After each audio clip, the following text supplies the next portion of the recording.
Tema kita hari ini judulnya 5 batu licin. Ini saya ambil dari 1 Samuel 17 ayat 40. Kita baca. Lalu Daud mengambil tongkatnya di tangannya. Dipilihnya dari dasar sungai 5 batu yang licin. Yang ditaruhnya dalam kantong gembala yang dibawanya. Yakni tempat batu-batu. Sebab umbannya dipegangnya di tangannya. Demikianlah ia mendekati orang Filistin itu. Demikian firman Tuhan. Jadi saudara, khotbah hari ini masih menyambung khotbah minggu lalu. Temanya yang berjudul tentang suku enak bikin enak, ya. Ini masih bersambung. Jadi saudara nanti kalau saya yang di YouTube, saudara harus dengar dulu khotbah yang suku enak itu, baru saudara dengarkan khotbah ini supaya lebih berurutan, ya. Jadi saudara, ayat ini berisi tentang catatan perkelahian antara Daud dan Goliat. Semua kita tahu kisah ini, betul? Semua tahu betul? Kisah Daud melawan Goliat, semua tahu. Saya rasa nggak ada yang nggak tahu. Bahkan orang yang nggak Kristen pun tahu kisah ini. Ayat ini bercerita tentang bagaimana, mengkisahkan bagaimana Daud, dia mengantar makanan untuk kakak-kakaknya sedang berperang. Dan kemudian dia sampai di perkemahan orang Israel, dia lihat ada satu raksasa yang besar sekali, sedang meledek Israel dan mengata-ngatai Tuhan Allah Israel. Selama berapa lama, saudara masih ingat? Berapa lama Goliat mengata-ngatai, mengolok-olok Tuhan Allah Israel? Berapa lama? 10 hari 40 malam. Jadi waktu Daud sampai di sana, dia lihat seluruh tentara itu tidak ada yang berani, semua ngumpet, ketakutan menghadapi Goliat, nggak ada yang berani. Bahkan Saul sendiri pun bersembunyi. Jadi saudara, mengapa tentara Israel begitu takut? Itu karena apa? Karena Goliat ini bertubuh raksasa, maka tidak ada yang berani tampil menghadapinya. Dia bukan lawan yang sebanding untuk mereka hadapi. Maka Daud yang masih remaja ini mendengar hinaan Goliat terhadap Allah Israel, dia menjadi begitu marah. Dan secara sukarela dia menawarkan diri untuk menghadapi Goliat yang sedang memakai helm dari besi, ya, dan juga dengan senjata lengkap. Dan puncak kisah ini, Daud memakai umban dan melemparkan batu licin itu dan tepat mengenai dahi Goliat, dan itu terbenam atau tertancap di dahi Goliat. Dan anak muda yang bernama Daud ini memenangkan perkelahian. Dan saudara, dari 5 batu licin yang diambil Daud hanya memakai 1 batu licin untuk membunuh Goliat raksasa ini. Kalau begitu di mana 4 batunya? Kita akan bahas siang hari ini. Jadi saudara, pernahkah saudara mikirin tentang 4 batu licin ini ada di mana selama ini? Enggak ya, kita enggak pernah mikirin ya. Kita yang penting Goliatnya udah kalah, udah mati. Kita udah selesai, buat kita itu yang penting. Dan tetapi saudara, apa arti 4 batu licin ini? Apa artinya dan apa hubungannya dengan hidup kita? Karena 4 batu licin ini ada kaitan dengan hidup kita. Jadi saudara, untuk menjawab ini, ya, kita harus memulai penelitian kita dengan siapa Goliat itu. Yang pertama, Goliat adalah orang Gad. Dia adalah keturunan suku Enak. Jadi Gad ini adalah nama desa atau nama sebuah suku. Sesuai dengan 1 Samuel 17 ayat 4, lalu tampillah keluar seorang pendekar dari tentara orang Filistin namanya Goliat dari Gad. Tingginya 6 hasta sejengkal. Jadi Goliat ada tentara Filistin dan ia tinggal di daerah yang bernama apa? Gad, oke? Dan dia berasal dari suku Gad. Tapi siapa suku Gad ini sebenarnya? Alkitab katakan bahwa mereka adalah keturunan dari suku Enak. Sesuai dengan Yosua 11 ayat 22 kita baca. Tidak ada lagi orang Enak ditinggalkan hidup di negeri orang Israel. Hanya di Gaza, di Gad dan di Asdod masih ada yang tertinggal. Dan minggu lalu kita sudah bahas bahwa sisa-sisa orang suku Enak raksasa ini, mereka berhasil dikalahkan oleh Yosua dan Kaleb. Dan sisa-sisa mereka lari kocar-kacir, tersebar di mana di daerah Gaza, Gad dan Asdod. Maka jelas bahwa Goliat ini adalah dari suku Gad, dia adalah keturunan dari suku Enak. Jadi Goliat adalah garis keturunan suku Enak. Jadi keturunan Enak adalah keturunan rohania dari siapa sebenarnya? Kalau kita tarik lagi asal usulnya. Siapa mereka? Dari orang seperti apa? Mereka ada dari Nephilim namanya. Di zaman Nuh namanya Nephilim. Bukan berarti mereka keturunan langsung dari orang Nephilim ini, tapi artinya orang-orang suku Enak ini mewarisi roh yang sama, kerohanian yang sama. Pada kita sampaikan tentang tema Nephilim dan Nuh. Jadi suku Enak, ya, ini adalah orang-orang yang mewarisi rohnya orang Nephilim.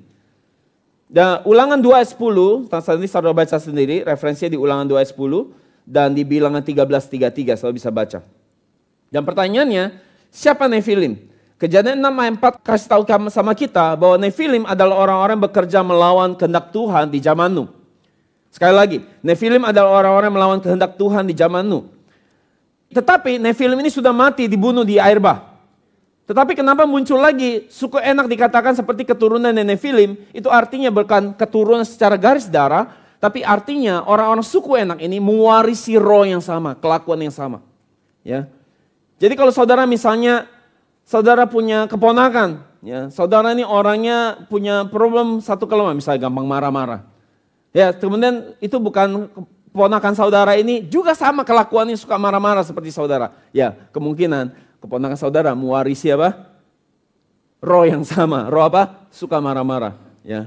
Atau bisa diurut lagi, ternyata kakek saudara adalah orang yang suka marah-marah. Jadi dari kakek, anak, cucu, cicit, ya semua suka marah-marah. Kenapa? Itu mewarisi namanya apa? Roh yang sama. Kalau misalnya percabulan, ya dari ujung turun sampai ke bawah, sama semua. Itu namanya roh. Roh bisa diwariskan.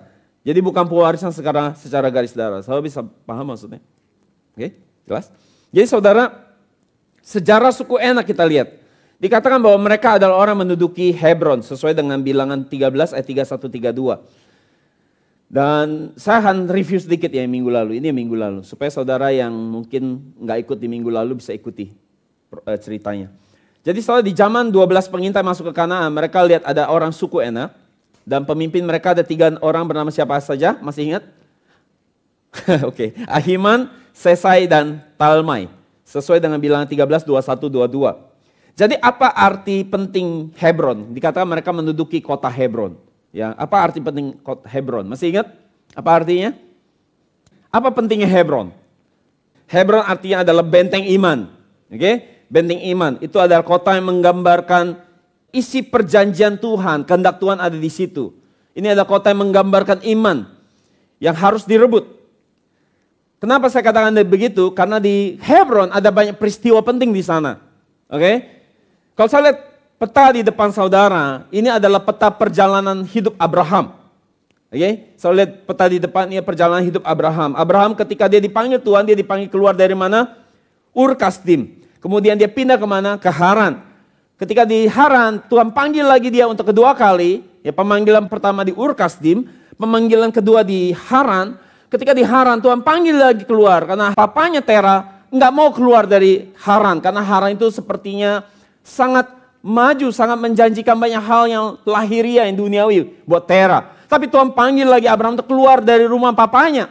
Maka itu akhirnya Abraham keluar dan pindah kemana? Ke Sikem. Sikem adalah kota pertama di Kanaan, di mana Abraham datang, tinggal di situ. Dan kemudian Abraham pindah kemana? Antara Betel dan Ai, tempat yang keberapa? Keempat. Dan kemudian ada kelaparan, kemudian Abraham lari ke Mesir, itu tempat yang kelima. Dan kemudian akhirnya dia kembali lagi ke Kanaan, tanah Kanaan. Itu di mana? Dia kembali lagi ke Betel dan Ai, tempat ke-6.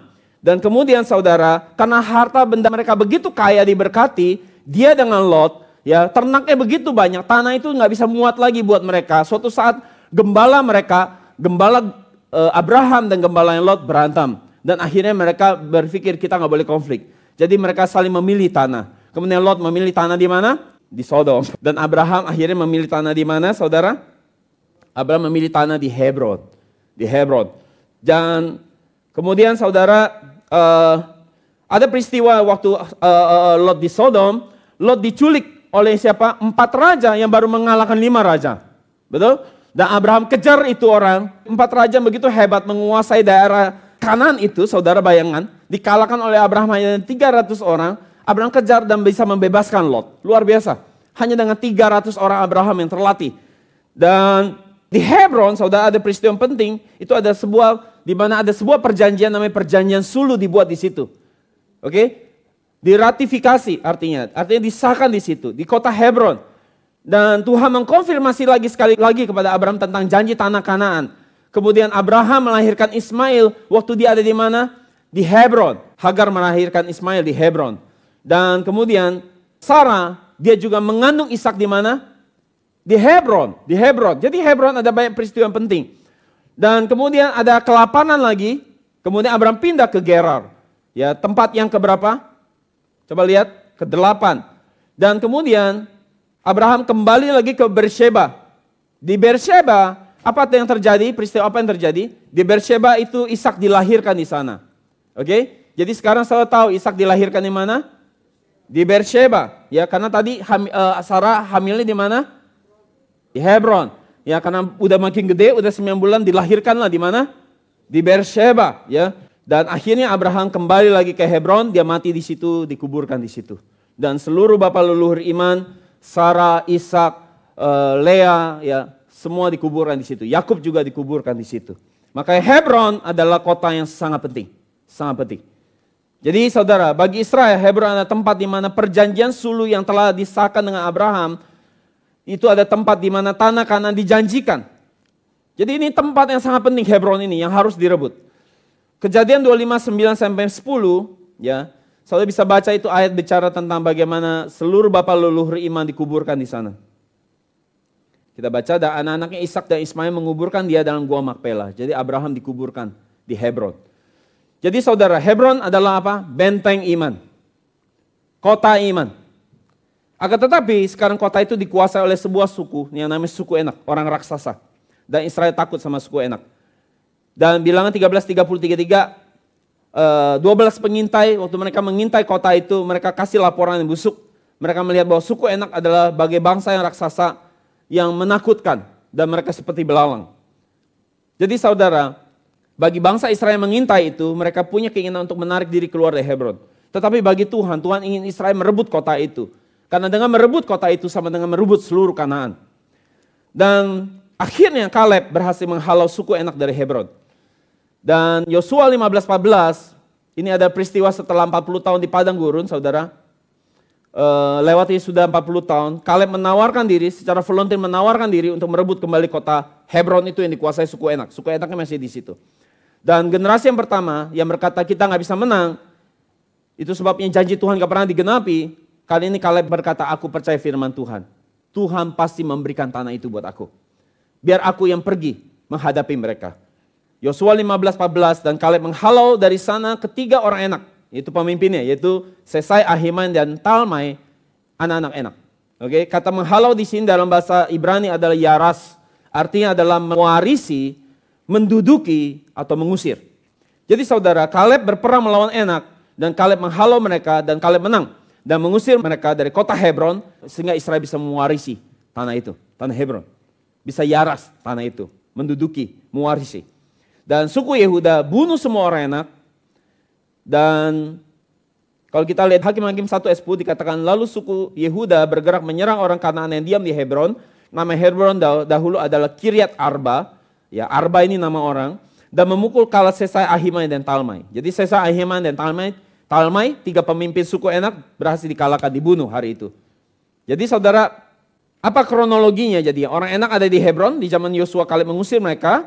Dan Hakim-Hakim 1:10 kronologinya adalah di mana Yosua sudah mati hari itu. Dan di antara dua kurun waktu itu, ya, suku Enak ini menyerang Hebron kembali. Dan mereka mau mencoba menduduki kembali. Mereka berperang melawan Israel. Dan kali ini suku Yehuda yang ada di sana akhirnya berhasil membunuh mereka semua. Dan kata memukul di sini, ya, di Hakim-Hakim 1:10 kata memukul di sini dalam bahasa Ibrani adalah nakah. Artinya apa? Memukul, menghancurkan, membunuh. Dan akhirnya tiga orang ini, ya, berhasil, ya, dibunuh. Dan mereka adalah perwakilan dari suku Enak. Oke? Dan sisanya tersebar di mana? Di Gaza yang sekarang perang, di Gad dan di Asdod. Oke? Saudara bisa ikuti masih? Masih bisa ikuti? Oke, ya. Dan Yosua 11 ayat 21-22, pada waktu itu Yosua datang dan melenyapkan orang Enak dari pegunungan dari Hebron, Debir, dan Anab. Dari seluruh pegunungan Yehuda dan dari seluruh pegunungan Israel. Mereka dan kota-kota mereka ditumpas oleh Yosua. Tidak ada lagi orang Enak ditinggalkan hidup di negeri orang Israel. Hanya di Gaza, di Gad, dan di Asdod masih ada yang tertinggal. Jadi hanya sedikit suku Enak yang tersisa di zaman itu. Dan salah satunya adalah Goliat. Dan dia adalah pemimpin dari suku Enak yang tersisa. Yang tinggal di Gad. Oke? Saya bisa ngikutin? Oke? Maka gambaran siapa suku Enak ini? Mereka adalah gambaran orang-orang yang suka bekerja melawan kehendak Tuhan. Berusaha menghalangi rencana penebusan Tuhan atas dunia ini. Mereka berusaha menghancurkan perjanjian Tuhan. Ini adalah gambaran suku Enak. Dan Hebron gambaran apa? Hebron adalah gambaran perjanjian Tuhan. Hebron bicara tentang rencana Tuhan. Kehendak Tuhan ada di Hebron. Maka suku Enak menduduki kota ini artinya gambaran orang yang terus berusaha menghalangi, menggagalkan rencana Tuhan, perjanjian Tuhan. Dan dalam hal ini adalah orang Enak. Mereka adalah mencoba membuat tanah perjanjian ini atau apa yang menjadi kehendak Tuhan ini tidak pernah bisa terjadi. Ini adalah orang-orang yang terus saja berjuang untuk menggagalkan apa yang Tuhan mau. Kalau di dalam hidup saudara, ini adalah orang-orang yang terus membuat saudara tidak bisa menyelesaikan iman saudara dengan baik. Supaya saudara tidak bisa finishing well. Kalau ini bisa gereja, ini adalah orang-orang yang terus berusaha menghancurkan gereja kita. Berusaha menghalangi supaya gereja ini bisa berkembang. Itulah orang-orang dari seperti suku Enak. Saudara tahu belakangan ini, NJM kita digosipin. Ya, oleh salah satu pemimpin gereja yang sangat besar. Mereka disebut gereja NJM. Itu ada satu gereja namanya NJM. Dia bilang, itu tidak percaya Allah Tritunggal. Waktu saya dengar itu saya sedih sekali. Ya. Kenapa? Karena setiap minggu sebelum ibadah kita melakukan pengakuan iman rasuli. Dan pengakuan iman rasuli adalah di mana gereja-gereja lain di luar sana, kecuali gereja Injili, sudah tidak lagi melakukan pengakuan iman rasuli. Pengakuan iman rasuli tujuannya apa? Supaya saudara kalau bawa orang masuk ke sebuah gereja, nggak usah susah, tahu ini sesat gak sesat. Kalau dia ada pengakuan iman rasuli, atau itu gereja tidak sesat. Karena dia mengakui Allah Tritunggal. Dan di akhir ibadah kita nyanyikan doksologi. Di dalam doksologi kita mengakui 3 Allah pribadi. Allah Bapa, Allah Anak, dan Allah Roh Kudus. Saudara nanti dengar lagi doksologi. Jadi ini artinya, ini sebuah fitnah yang berusaha menghancurkan gereja kita. Menghalangi orang untuk datang ke gereja kita dan memberikan fitnah ini. Tapi puji Tuhan, artinya Tuhan bekerja di sini. Musuh kita memperhitungkan kita. Ya, amin. Ya. Jadi saudara, Goliat ada suku Enak yang tersisa. Dia adalah pemimpin dari orang raksasa yang selalu bekerja untuk menghalangi rencana Allah dan mau menghancurkan pekerjaan Tuhan. Kiranya kita jangan jadi orang-orang yang berusaha menghancurkan rencana Tuhan, pekerjaan Tuhan buat NJM. Tetapi kita justru menjadi orang-orang yang maju terdepan untuk hari ini bekerja untuk menyelesaikan pekerjaan Tuhan yang belum selesai di NJM ini. Jadi sekarang kita bisa ngerti siapa Goliat. Dia menggambarkan siapa, menyimbolkan siapa. Ini bukan hanya musuh Israel. Bukan hanya orang yang badannya besar seperti raksasa. Bukan hanya musuhnya Daud, bukan. Tetapi artinya apa? Dia adalah pemimpin dari musuh kita. Dia adalah sosok yang paling kuat. Musuh kita yang paling kuat. Dan siapa dia? Dia adalah menggambarkan iblis. Iblis. Jadi Goliat itu adalah iblis. Gambaran iblis. Ya sekarang kita masuk kelanjutan. Ya, pembahasan kita. Ya ini review yang minggu lalu sebenarnya. Oke, poin yang kedua, kita akan bahas 5 batu licin. Oke, fasten your seat belt. Apa kegunaan batu licin? Saya mau tanya saudara sekarang, BNC banyak pertanyaan. Apakah 5 batu licin adalah batu yang bagus atau jelek menurut saudara? Dia batu yang berguna atau tidak berguna? Oke, yang setuju batu licin, batu yang bagus dan berguna, angkat tangan. Oke, kita vote. Yang bilang ini batu yang jelek, tidak berguna, angkat tangan. Oh, banyak kan bilang bagus dan berguna, oke. Kalau saudara ke sungai, batu apa yang saudara ambil? Batu yang kasar atau batu licin yang berwarna-warni? Ya, untuk apa biasanya? Hias kolam, hias akuarium, ya, warna-warni. Saudara nggak mungkin bawa batu yang kasar, yang gede-gede itu, nggak mungkin. Batu yang licin.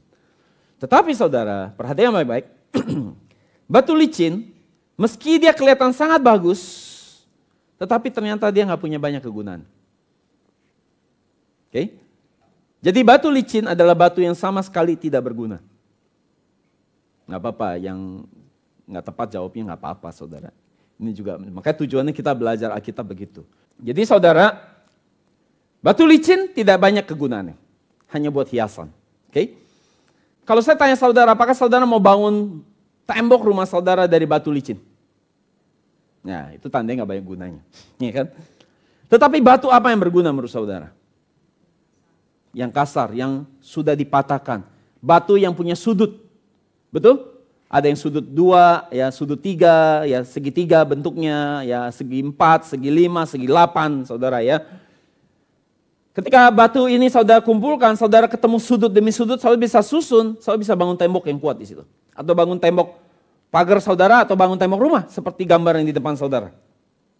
Tetapi coba sekarang saudara bayangin, saudara susun batu licin buat bangun tembok rumah saudara. Pasti hancur, karena nggak kuat. Itu sebabnya batu licin adalah batu yang tidak banyak gunanya. Bahkan tidak berguna, selain hanya buat hiasan. Jadi saudara, kata licin dalam bahasa Ibrani ada kaluk. Kaluk. Artinya apa? Artinya halus, licin. Ini menarik, satu katanya yang menarik. Menyanjung-nyanjung. Ya. Bahasa Ibrani adalah bahasa yang satu kata tapi bisa punya banyak arti. Oke? Menyanjung-nyanjung. Sanjungan. Saya tahu sanjungan, menyanjung itu sesuatu yang positif, negatif menurut saya. Positif. Tapi bisa negatif gak? Ketika apa? Bisa negatif, betul? Bisa positif, bisa negatif. Tapi sanjungan bisa negatif jika apa?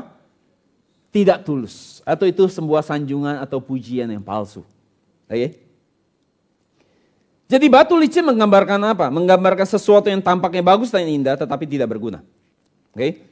Sama seperti seseorang menyanjung saudara yang memberikan pujian atau pengakuan yang palsu. Dia memberikan hal-hal yang saudara ingin dengar dengan telinga saudara. Saudara tahu hari ini banyak orang yang ngomong sesuatu ke saudara untuk menyampaikan sesuatu untuk sesuatu yang saudara mau dengar. Saudara senang gak? Senang. Tapi kalau saudara gak hati-hati mendengar pujian-pujian yang disampaikan tidak dengan ketulusan, ya, saudara terbuai dan puas diri, saudara akan jatuh dan hancur hidup saudara. Hanya karena pujian-pujian yang palsu itu. Kalau saudara ada orang punya kelebihan, punya networking yang bagus, punya kekayaan atau punya kemampuan kelebihan, dan orang datang ke saudara dan kemudian memuji-muji saudara, perhatikan baik-baik. Kemungkinan besar orang itu punya niat untuk mendapatkan sesuatu dari hidup saudara.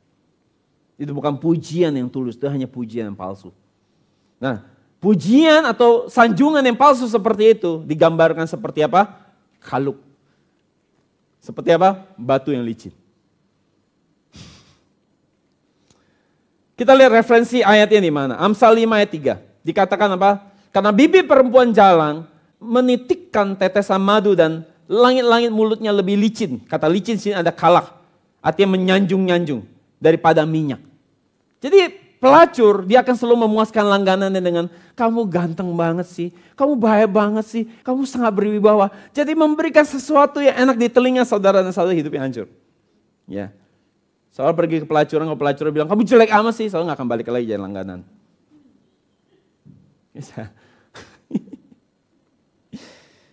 Mereka akan selalu memberi yang terbaik, melakukan apa yang saudara mau dengar.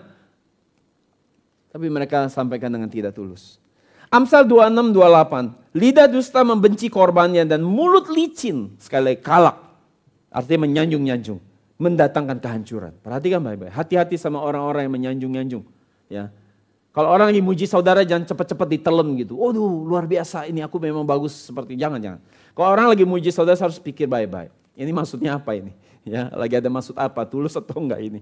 Ya, jangan cepat-cepat senang, puas diri. Dan kalau memang sudah bagus juga jangan terlalu terlena sama pujian. Karena saudara jadi orang yang akan jadi gak berjaga-jaga lagi. Tidak akan belajar bertobat. Langsung puas diri dan akhirnya jatuh hidupnya. Yeskil 12:24. Terjemah AET. Sebab takkan ada lagi penglihatan palsu atau ramalan-ramalan sanjungan. Ya. Kalak, menyanjung-nyanjung. Ramalan yang palsu yang hanya enak didengar. Ya. Isi nubuatan yang palsu yang hanya enak didengar. Padahal itu bukan seperti itu. Hari ini banyak pendeta yang bicara hal-hal yang enak didengar buat jemaatnya.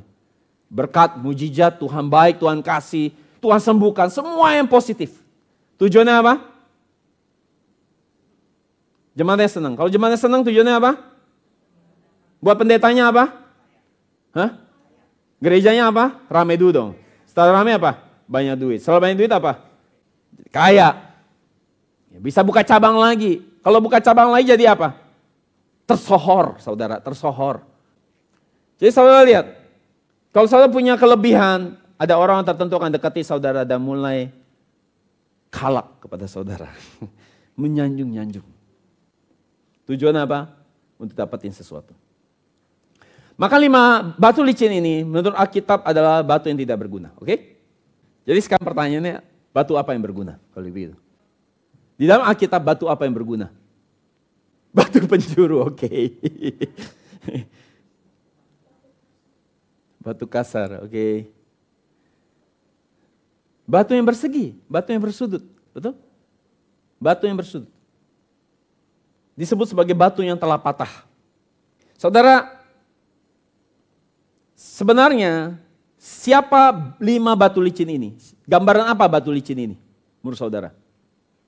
Silakan. Siapa? Menggambarkan siapa 5 batu licin ini? Siapa? Siapa? Ya. Nggak tahu. Itu menggambarkan hidup kita. Kitalah batu licin itu. Hidup kita tanpa kita sadari, kita suka menjalani kehidupan iman yang bagai batu licin. Kita datang ke Tuhan, kita berkata, Tuhan pakai aku. Ini aku Tuhan, tapi utus dia. Tuhan jadikan aku misionaris, pakai aku Tuhan, tapi utus dia ke Papua. Jangan aku. Ya. Ada orang yang berkata, Tuhan aku mau dipakai oleh Tuhan. Tuhan kalau engkau lancarkan pekerjaanku, aku mau beri hidup aku buat Tuhan. Tuhan kalau aku sembuh dari sakitku, aku mau beri hidup aku buat Tuhan. Tapi waktu Tuhan bilang, aku mau pakai kamu, kita bilang Tuhan aku sibuk. Ya, aku terus sibuk, aku gak ada waktu Tuhan. Aku gak sempat. Ya. Jadi apa? Kita adalah orang yang suka apa? PHP-in Tuhan. Ya. Jadi itulah seperti itu rupa batu licin. Yang masih terus terikat dengan dosa. Jatuh bangun di dalam dosa. Adalah perkataan dan tindakan gak sama. Kita bagai batu licin yang ngomong yang bagus-bagus ke Tuhan. Nyanjung-nyanjung Tuhan. Ya. Kau ku sembah. Tapi hidupnya gak nyembah Tuhan di Senin sampai Sabtu sebenarnya. Ya. Tuhan inilah hidupku. Tapi Senin sampai Sabtu gak memberi hidup buat Tuhan juga sih. Saya ngerti maksudnya. Kita adalah orang yang suka flattering. Ya, menyanjung-nyanjung. Ya. Mengomong sesuatu yang bagus-bagus Tuhan. Ya, mulut kita nih licin. Seperti licin gitu. Bagus sekali ngomong.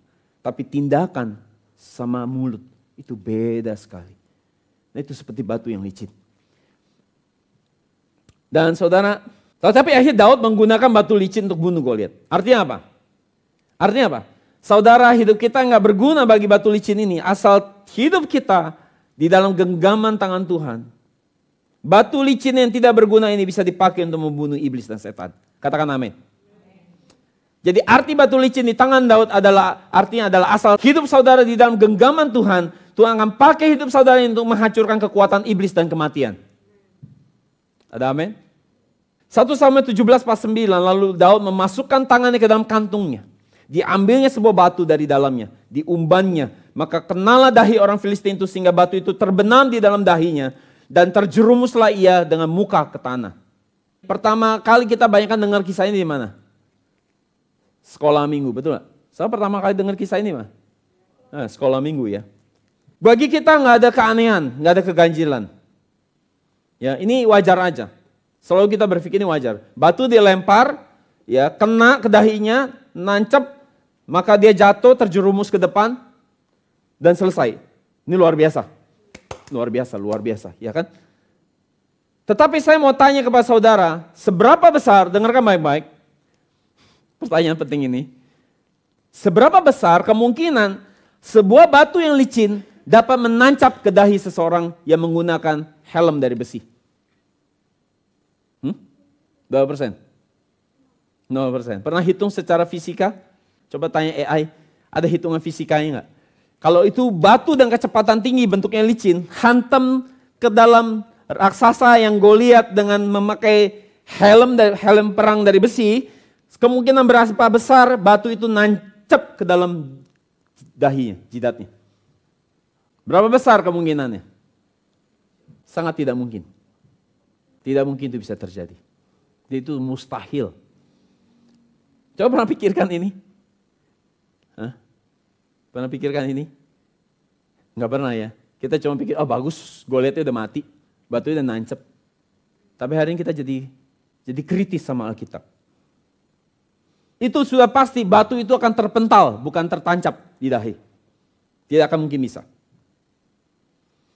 Jadi bagaimana itu bisa mungkin? Secara normal, benda dengan permukaan yang licin tidak akan bisa menancapkan. Dia hanya bisa memantul. Kecuali itu sebuah panah, mungkin bisa nancap. Karena ujungnya runcing. Jadi saudara, tadi saya sudah katakan, jika batu licin tidak berguna, jadi batu apa yang berguna menurut Alkitab? Itu adalah batu yang memiliki sudut atau batu yang memiliki segi yang tajam. Seperti gambar di depan sini. Jika saudara memotong sesuatu yang tajam, batu yang tadi harus saudara potong jadi tajam, itu baru bisa dipakai untuk menancap, bisa pakai untuk memotong, bisa. Asal dia punya sisi yang tajam. Dia baru bisa tembus ke helm. Oke. Adakah bagian di dalam Alkitab yang menjelaskan bahwa batu tajam atau batu yang bersudut adalah batu yang berguna? Ada. Di Alkitab. Ada. Ternyata ada. Di mimpinya Nebukadnezar. Suatu saat Nebukadnezar bermimpi. Ia melihat ada batu yang patah. Kalau patah artinya apa? Punya sudut nggak? Punya. Entah batu itu di atas gunung tiba-tiba patah. Ya. Dan batu itu patah dan jatuh di atas patung. Dan menghancurkan patung berkeping-keping. Daniel 2 ayat 34, terjemah ILT. Engkau terus melihatnya hingga sebuah batu patah tanpa perbuatan tangan manusia, pasti tangan Tuhan. Yang menimpa patung itu pada kakinya yang terbuat dari besi dan tanah liat, sehingga menghancurkannya berkeping-keping. Jadi apa maksud batu yang patah? Artinya batu itu tadi bentuknya besar, mungkin bentuknya bulat, utuh, ya, bagus. Tetapi sekarang tiba-tiba batu itu patah, pecah. Sehingga bentuknya tidak seperti semula lagi, dan batu itu sekarang memiliki sudut. Karena dia patah. Dan batu yang bersudut itu menghantam kaki daripada patung itu. Dan akhirnya patung itu hancur berkeping-keping. Dan patung itu tentunya saudara saya nggak usah jelasin. Itu bicara tentang sebuah nubuatan. Tentang kerajaan-kerajaan yang akan datang di akhir zaman. Jadi saudara kalau saudara pergi ke tukang pecah batu. Ya, batu yang tadinya begitu bagus akan dihancurkan, dipecahkan dari bulat ya. Halus, dipecahkan. Ya, dan kemudian dia akan akhirnya memiliki bagian yang runcing, tajam, bersudut. Dan akhirnya batu yang tidak berguna jadi berguna. Jadi dengan kita membandingkan batu yang licin dimiliki Daud dengan batu yang patah, yang punya sudut tajam, di mimpi Nebukadnezar, yang ternyata lebih berguna, apa yang kita bisa pahami? Bahwa batu yang tidak berguna, ya batu yang tidak berguna, justru batu itu yang dipakai sama Daud. Jadi mengapa Daud harus pakai batu licin yang tidak berguna, yang harusnya hanya bisa mental, ya, tapi kenapa dipakai sama Daud? Saudara pernah pikirin ini? Ya.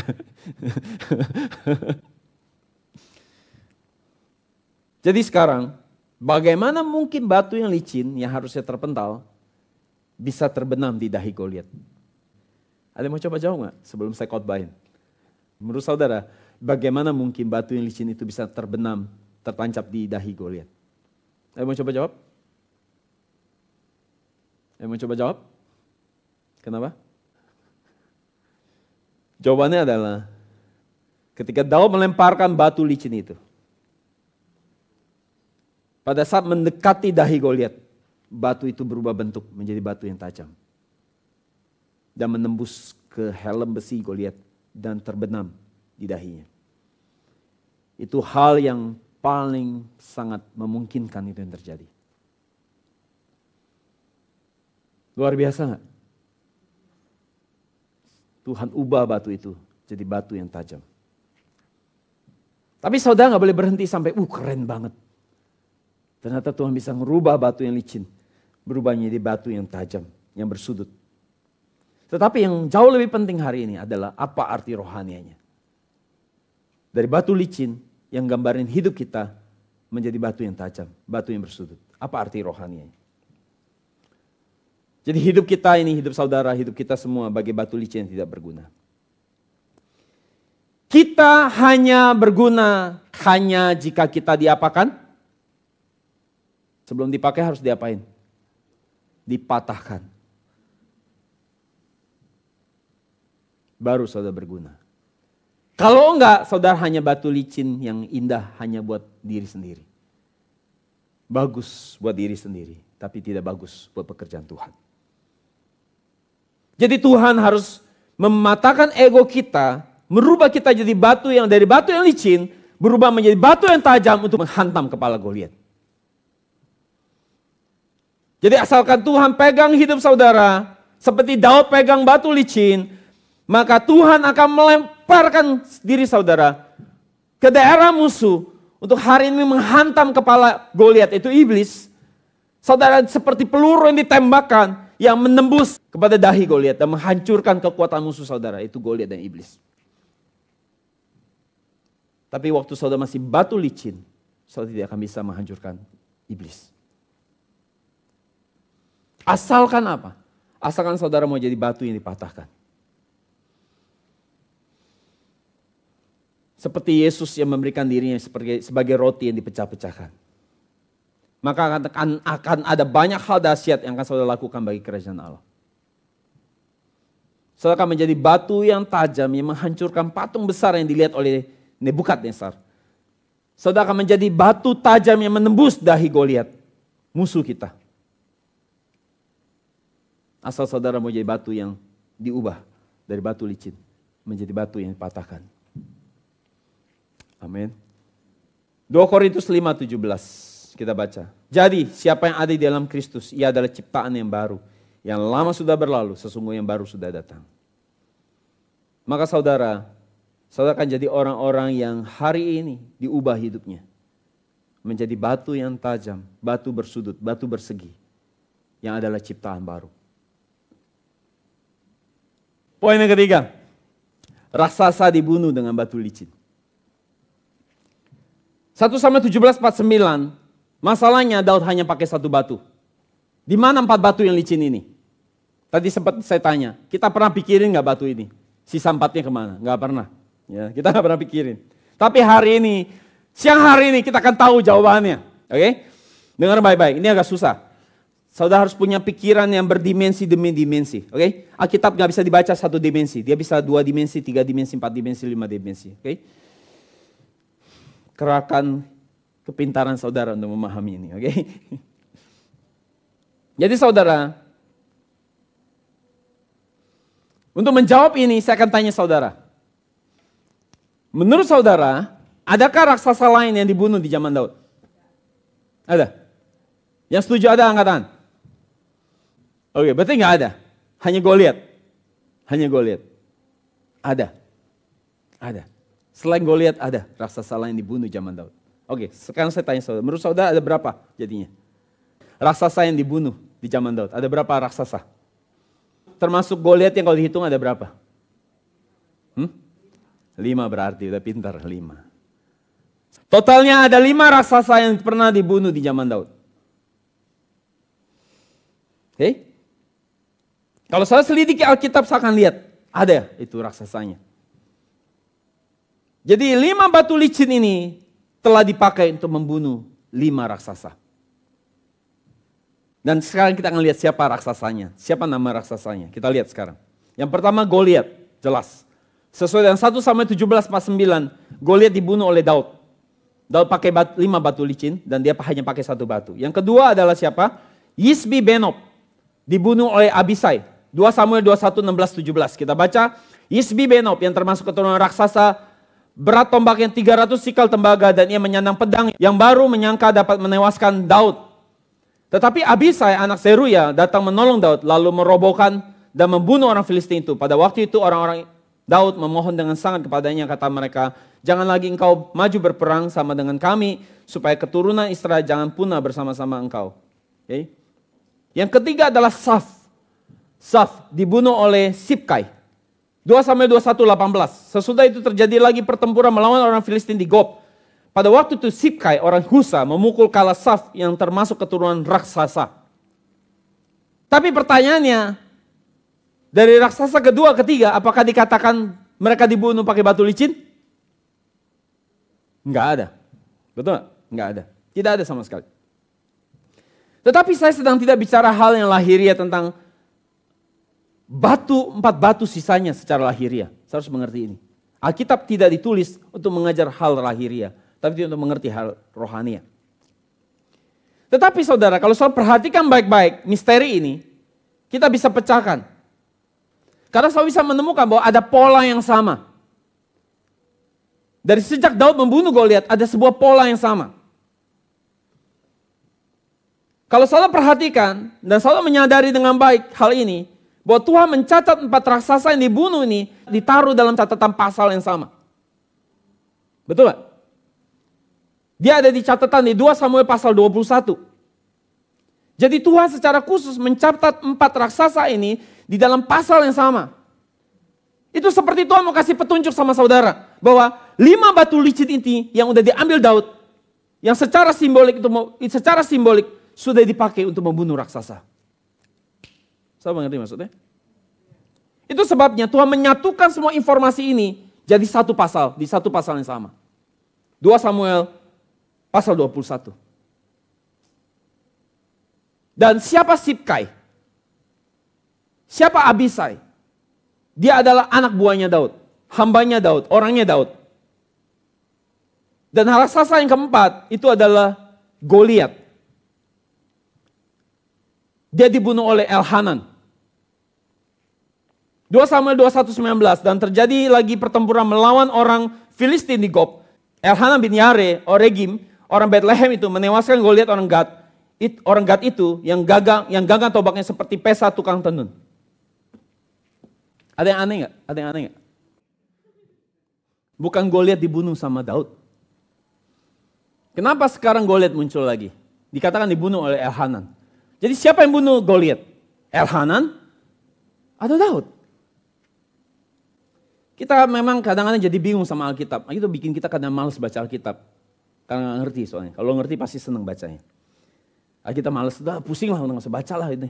Terus tanya pendeta jawab pakai ayat ini. Semua yang misteri jangan lu buka-buka katanya. Ada hikmat yang datang dari atas yang nggak usah dikorek-korek. Ya, mau malas jawab aja, nggak mau belajar Alkitab, pendetanya jawab kayak gitu. Kalau belajar Alkitab mah ada jawabannya sebenarnya.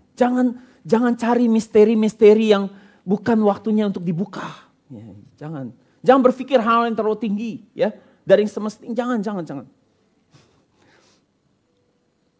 Jelas jawabannya yang bunuh Goliat itu Daud, bukan Elhanan. Dari mana kita tahu bukti bahwa Daud yang bunuh Goliat? Jawabannya, petunjuknya ada di 1 Tawarik 20 ayat 5. Kita baca. Maka terjadilah lagi pertempuran melawan orang Filistin. Lalu Elhanan bin Yair menewaskan siapa? Lahmi, saudara Goliat, orang Gad itu, yang gagang tombaknya seperti pesa tukang tenun. Jadi lihat di sini, sekarang nama raksasa itu namanya yang dibunuh oleh Elhanan, ternyata namanya adalah siapa? Lahmi.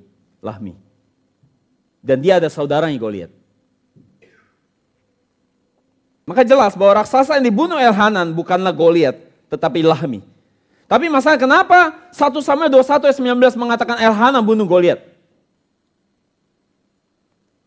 Jadi setelah kematian Goliat, Lahmi ini memiliki kemiripan yang sama dengan Goliat dalam banyak hal. Postur, wibawa, ya kan, kepemimpinan, leadershipnya, kekuatannya punya kemiripan. Sehingga orang di zaman itu panggil dia dengan sebutan Goliat. Untuk apa? Untuk menghormati Goliat yang sudah dibunuh oleh Daud. Untuk memberikan penghargaan kepada Goliat yang dibunuh oleh Daud. Jadi sebutan Goliat bisa jadi sebuah sebutan status atau reputasi, penghormatan diberikan orang-orang sesukunya. Jadi sekarang kita sudah ketemu ya, 4 raksasa. Raksasa keempat ada Lahmi. Dibunuh oleh siapa? Elhanan. Dan siapa Elhanan? Itu juga orangnya Daud. Hambanya Daud. Dan raksasa yang terakhir, raksasa kelima, tidak punya nama. Tidak ada namanya. Dia dibunuh oleh Yonatan. 2 Samuel 21, 20, 21. Lalu terjadi lagi pertempuran di Gad, dan di sana ada seorang yang tinggi perawakannya, yang tangannya dan kakinya masing-masing berjari 6, 24 seluruhnya, benar? Ya 6 kali, ya kan? 24 totalnya. Dan juga orang itu termasuk keturunan siapa? Raksasa. 21, ia mengolok-olok orang Israel, maka Yonatan anak Simea, kakak Daud, menewaskannya. Menurut saudara, setelah peristiwa ini masih ada catatan raksasa lagi yang dibunuh? Enggak ada lagi, sudah selesai. Tidak ada lagi catatan tentang raksasa dibunuh setelah catatan ini. Jadi total hanya ada 5 sesuai dengan 5 batu licin yang diambil Daud. Jadi memang tidak dikatakan mereka dibunuh pakai batu licin, akan tetapi di awal kita sudah belajar kegunaan batu itu buat apa. Pekerjaan batu itu dilakukan untuk apa. Jadi batu ini dipakai untuk adegan membunuh raksasa. Jadi pola yang sama, ini bicara tentang batu ini sedang secara simbolis sedang menubuatkan tentang 4 lagi raksasa yang akan dibunuh. Jadi artinya, saudara, setiap raksasa dibunuh, perhatikan. Setiap kali raksasa dibunuh, Alkitab seperti menyatukan ini jadi satu peristiwa yang sama. Dengan 5 batu licin diambil oleh Daud. Saudara bisa ngerti maksudnya? Saya harus punya pikiran yang berdimensi buat memahami ini. Ini agak susah sih memahaminya. Jadi saudara, setiap kali membunuh raksasa dapat diartikan sebagai satu kejadian sama dengan membunuh raksasa.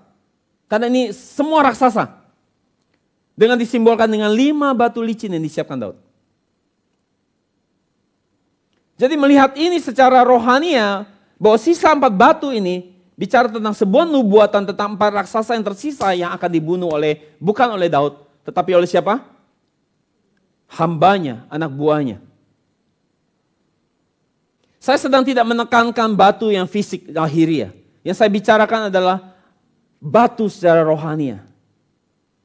Jadi batu licin yang telah dipilih Daud ini, dipersiapkannya semuanya untuk dipakai membunuh satu tokoh, namanya siapa? Raksasa. Dan setelah itu tidak ada lagi raksasa yang lain sesuai dengan catatan 1 Samuel 21:22 di kita baca. Keempat orang ini termasuk keturunan raksasa di Gad. Mereka tewas oleh tangan Daud dan oleh tangan orang-orangnya. Ini catatan terakhir, tidak lagi raksasa. Jadi saudara, di sini dikatakan bahwa akhir hidup dari semua raksasa, semua telah ditumpas habis dan tidak ada lagi raksasa yang tersisa sejak peristiwa ini. Semua raksasa ini mulai ada sejak zaman Nefilim, kemudian turun kepada suku Enak, yang adalah gambaran orang melawan kehendak Tuhan, dan dengan 5 batu licin yang telah dipakai semua untuk membunuh semua raksasa ini. Dan tidak ada lagi, sudah ditumpas habis. Dia bagaimana? Firman Tuhan keren? Keren, beri kemuliaan buat Tuhan. Kesimpulannya akan lebih membanggakan lagi. Kesimpulan. Mari kita menjadi orangnya Daud, hambanya Daud yang membunuh raksasa. Itu kesimpulannya. Kita punya 5 nama raksasa yang dibunuh dengan 5 batu licin. Secara simbolis, secara rohani. Yang pertama adalah Goliat, kedua adalah Yisbi Benob, yang ketiga adalah Saf dibunuh oleh Sibkai, yang keempat Lahmi dibunuh oleh Elhanan, dan raksasa tanpa nama dibunuh oleh Yonatan. Apa hubungannya dengan hidup kita? Tujuan kita belajar bukan sekedar jawab penasaran kita kemana 4 batu itu. Tetapi ini bukan sekedar memuaskan pengetahuan saudara. Tapi kita harus belajar arti dalamnya, arti rohanianya. Arti 5 raksasa yang dibunuh dengan 5 batu licin yang diambil Daud. Buat apa kita belajar? Ya, ini semua. Arti rohanianya bahwa lewat 5 batu licin ini kita harus menjadi jemaat kudus yang berperang melawan 5 raksasa itu. Itu sebabnya kita harus jadi hambanya Daud, orangnya Daud, sehingga kita bisa membunuh raksasa ini. Dari semua raksasa ini, dari 5 raksasa ini, Goliat adalah yang terhebat, dia adalah yang terkuat, dia adalah pemimpin dari 4 raksasa yang telah dibunuh. Maka Goliat adalah gambaran iblis dan kematian. Betul? Betul? Oke. Dan sekarang Goliat ini telah dibunuh oleh Daud. Tetapi raksasa yang kedua tidak dibunuh oleh Daud. Raksasa ketiga, keempat, dan kelima tidak dibunuh oleh Daud. Dibunuh oleh siapa? Hambanya, anak buahnya. Jadi apa artinya bagi saudara sekarang? Bahwa Yesus, dia datang dari keturunan Daud. Ia telah datang untuk membunuh bos terbesarnya, yaitu Goliat, yaitu iblis. Musuh kita yang paling kuat, paling hebat. Yesus telah bunuh iblis dan kematian. Dan Yesus telah membebaskan kita dari dosa dan kematian kekal itu. Dan itu digambarkan dengan Daud yang membunuh Goliat. Tetapi saudara, peperangan belum selesai. Itu sebabnya hari ini saya minta worship leader nyanyikan lagu Ku Dengar Suara Perang. Karena peperangan belum selesai. Karena masih ada raksasa kedua, ketiga, keempat, dan kelima yang harus saudara bunuh secara rohani. Maka masih ada peperangan rohani yang Yesus mau kita berperang. Dan sesuai pelajaran kita hari ini, kita pun harus berperang melawan raksasa-raksasa dalam hidup kita. Ya, Yesus pasti berperang bersama kita. Tetapi saudara, sama seperti orangnya Daud, kita juga harus aktif masuk ke dalam peperangan itu untuk mengalahkan sisa-sisa raksasa yang ada. Daud tidak bunuh semua raksasa. Itu artinya kita yang harus berperang. Dan Tuhan pasti akan tolong kita. Amin. Tetapi kita harus jadi batu yang dipatahkan. Kita harus mengalami proses diremukan, dihancurkan. Supaya kita bisa lebih berguna bukan buat diri kita lagi. Tapi berguna buat pekerjaan Tuhan. Bukan mengejar kemuliaan kita lagi. Tapi dipakai buat kemuliaan Tuhan. Apa raksasa dalam hidup kita? Itu bisa bicara kesombongan, keserakahan. Serakah membuat kita tidak bisa bersyukur. Akhirnya kita suka mengeluh. Karena tidak dapat apa yang mau, kita jadi stres. Akhirnya kita jadi apa? Jadi rakus. Cara hilangin stres apa? Makan, minum. Dan akhirnya karena tidak dapat apa yang mau, akhirnya banyak ketidakpuasan dan jadinya apa? Baperan. Suka marah-marah. Karena gak dapat. Ya, anak kecil kalau gak dapat ngapain? Yang dia mau, marahlah. Akhirnya suka marah-marah, sensitif. Baperan. Kenapa marah-marah? Karena iri hati, dengki. Ketika lihat orang lain, banding-banding hidup sama orang lain. Waktu lihat orang lain lebih enak hidupnya, kita jadi iri, kita jadi gak puas sama hidup ini. Karena kita gak pernah mau kalah. Dan akhirnya pelariannya kita terikat oleh apa? Hawa nafsu, percabulan, pornografi. Itu jadi pelarian. Karena stres, gak banyak ketidakpuasan di sini. Butuh relaksasi. Selain itu apa lagi? Ada orang-orang yang punya roh yang malas. Mengerjakan apa-apa malas. Ya. Maunya di tempat tidur terus. Kalau kata sekarang orang mager. Malas gerak. Ya. Mau gulingin badan ke kanan ke kiri udah malas banget gitu. Mau tidur aja. Mau bangun dari tempat tidur malas. Ya. Lamban. Melakukan sesuatu lamban sekali. Dan orang-orang ini hidupnya gak pernah berhasil dalam hidup mereka. Dan kalau gak berhasil nyalain siapa? Nyalain bapaknya, gak ninggalin harta banyak, nyalain keluarganya, nyalain semua bisa salahin. Nyalain orang lain kalau dia gagal. Padahal dianya males. Gak ada orang males yang sukses saudara. Raksasa juga bicara penyakit di dalam tubuh saudara hari ini. Yang harus saudara lawan. Dia menggerogoti kesehatan saudara. Raksasa itu bisa bicara masalah ekonomi. Masalah rumah tangga. Bagaimana suami istri ribut. Bertengkar, suami istri bertengkar, menantu bertengkar dengan mertua, anak yang suka berbohong, anak yang susah diatur, orang tua yang disfungsi, suami yang disfungsi, istri yang difungsi, itu sungguh melelahkan. Pada akhirnya kita harus berperang menghancurkan semua raksasa ini. Roma 16 ayat 20 katakan, semoga Allah sumber damai sejahtera segera akan menghancurkan iblis di bawah kaki siapa? Di bawah kaki siapa? Di bawah kakimu. Kasih karunia Yesus Tuhan kita menyertai kamu. Jadi lihat, ternyata iblis tidak dihancurkan hanya di bawah kaki Yesus. Tetapi di bawah kaki siapa? Diri saudara. Asal saudara mau bekerja sama-sama Tuhan untuk menghancurkan raksasa dalam hidup saudara. Yang menguasai hidup saudara, menguasai hati saudara. Dan Tuhan bisa pakai saudara yang bagai batu licin yang tidak berguna untuk dilemparkan, menghancurkan iblis di dalam hidup saudara. Saudara yang mungkin biasa-biasa saja, tapi asal hidup saudara menjadi batu yang telah dipatahkan. Saudara akan dipakai Tuhan untuk memberitakan firman yang murni. Saudara sering dengar kata firman yang murni, firman yang murni. Apa arti firman yang murni? Kalau saudara nginjil orang, firman murni, orang bingung. Firman murni apa sih? Maksud firman murni, saya jelasin. Firman yang murni itu sama seperti roti yang tidak beragi. Oke? Alkitab Perjanjian Lama sebut itu roti tidak beragi. Jadi waktu umat Israel keluar dari Mesir, di perkemahan yang ke-1, di Sukot, waktu mereka keluar dari Mesir, mereka masuk ke perkemahan yang pertama namanya di Sukot. Mereka memakan roti yang tidak beragi, sesuai dengan catatan Keluaran 12, 37, 39. Jadi roti yang tidak beragi, itu sangat berguna buat perjalanan yang jauh. Kalau roti ada raginya, dia akan berjamur. Tapi roti tidak beragi itu keras, kayak batu. Sakit makannya. Susah makannya. Oke? Tetapi itu tahan lama. Dan Perjalanan padang gurun itu artinya apa? Kita yang udah belajar Alkitab. Itu sama seperti kehidupan apa? Masih ingat? Perjalanan padang gurun itu gambaran kehidupan bergereja. Kehidupan iman. Jadi untuk iman saudara bisa kuat, untuk saudara bisa menang, perjalanan padang gurun bisa sampai ke kanan, sampai ke surga, saudara harus makan apa? Roti tidak beragi. Roti tidak beragi, saudara, itu tahan waktu nanti mau perang. Kalau mau perang, bisa makan roti tidak beragi, karena rotinya belum busuk. Jadi saudara, perjalanan padang gurun, mereka harus makan roti ini, tidak beragi ini. Mana adalah gambar roti tidak beragi? Jadi artinya apa? Makan firman yang murni kalau mau tahan hidup nggak murtad waktu nanti kesusahan besar datang. Saya ngerti nggak arti rohaninya? Ya. Jadi makan roti ini supaya bisa masuk kanan, supaya bisa masuk ke sorga sebenarnya. Makan firman NJM ini.